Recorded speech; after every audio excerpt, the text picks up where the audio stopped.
Aquest vídeo és per tu. Tu que estàs a la taula al costat, que a vegades m'acompanyes a l'institut.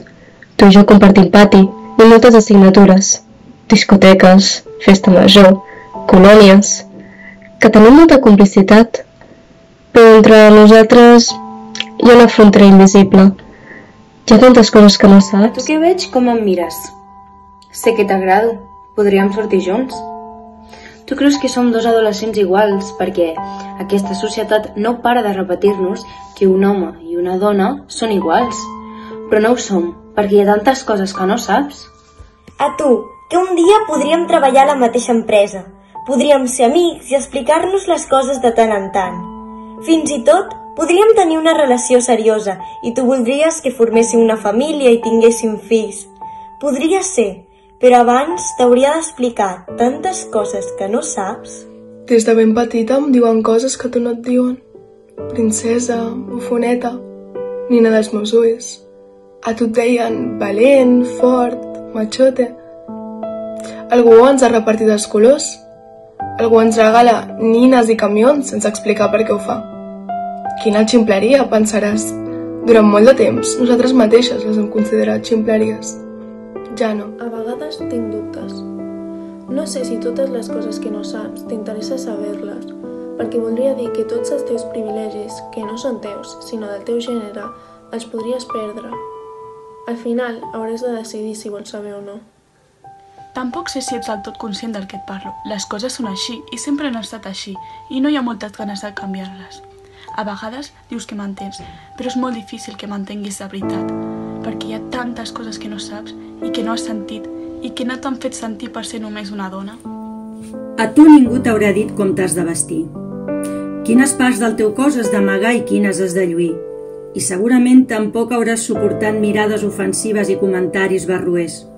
Tindria molta sort si tu no haguessis estat cap dels homes que fan això, però segur que ho has vist i sentit, però com a tu no t'han violentat, és molt difícil que et preocupi igual que a mi.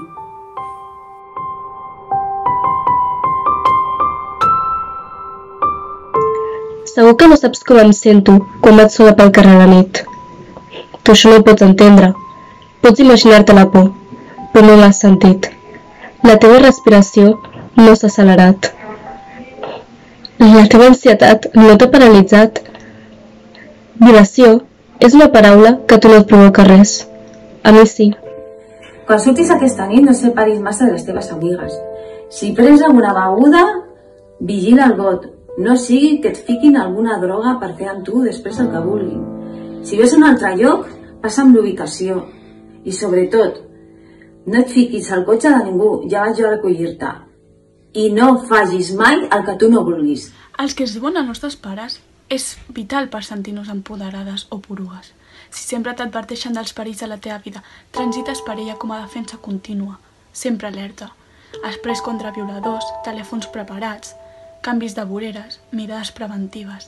No saps del que et parlo. Hi ha tantes coses que no has No sentit. t'has adonat que la teva llibertat no és igual que la meva. Tu pots córrer per la muntanya sol o passejar-te de nit o viatjar per tot el món sense pensar que patiràs violència sexual. Potser et volen robar, però no violar. La nostra vida no és igual. Llibertat, bonica paraula. Amb qui vas, per què et maquilles, per què has arribat tan tard, no m'agrada aquest amic teu, vull veure els teus missatges. Si m'enganyes, et mato. Si em deixes, et mato. Llibertat, bonica paraula que tampoc saps que està vetada a moltes dones. Ara sembles un company educat, una persona cabal, un noi raonable, però no sé si sabràs que quan digui no, serà no. Sembla una ximpleria, veritat?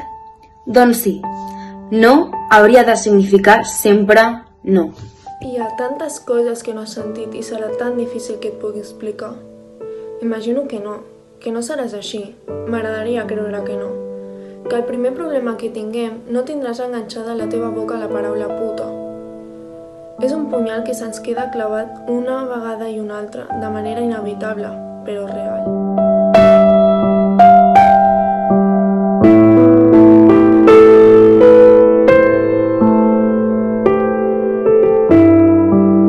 Segurament no saps qui era Mònica Linde, Tenia 28 anys i una filla. Les dues van morir el dia de Reis d'aquest any. Va ser estrangulada per la seva parella. És una notícia tantes vegades repetida que passa volant i segur que no has reparat. Però jo no puc passar tan ràpid. Podria haver estat ella. I 6 dies després, Olga va conèixer el seu botxí en un programa de televisió. 4 trets amb la seva arma de cacera. Segurament ella no pensava que acabaria així la seva relació. Jo hi penso. I tu? I 6 dies després, Judit, 29 anys. No volia reprendre una relació amb Carlos i aquell la va matar a trets amb l'arma reglamentària i després es va suïcidar. Sempre després. Jo sempre hi penso. I tu? I 3 dies després, Liliana.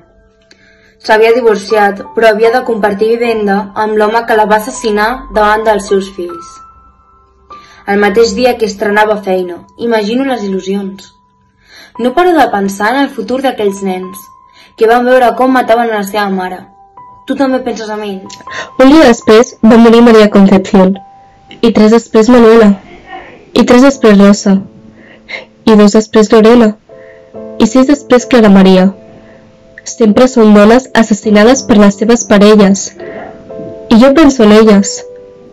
Quan eren com jo, quan tenien la meva edat, segur que no pensaven en morir així. Entre les moltes coses que no saps, segurament està que han mort 1.167 dones els darrers 10 anys. Una mitjana de més de 100 cada any. I el que més em preocupa és que seguirem morint. Això sí que tots ho sabem. I jo sé que tu no ets un assassí, i jo sé que tots els homes no són iguals. Però, llavors, què és el que passa? Aquests feminicidis, aquesta pandèmia silenciosa, no té solució? Hauré de seguir vivint amb por? Prou de viure amb por. Prou de viure amb por. Prou de viure amb por. Prou de viure amb por. Prou de viure amb por. Prou de viure amb por. Prou de viure amb por.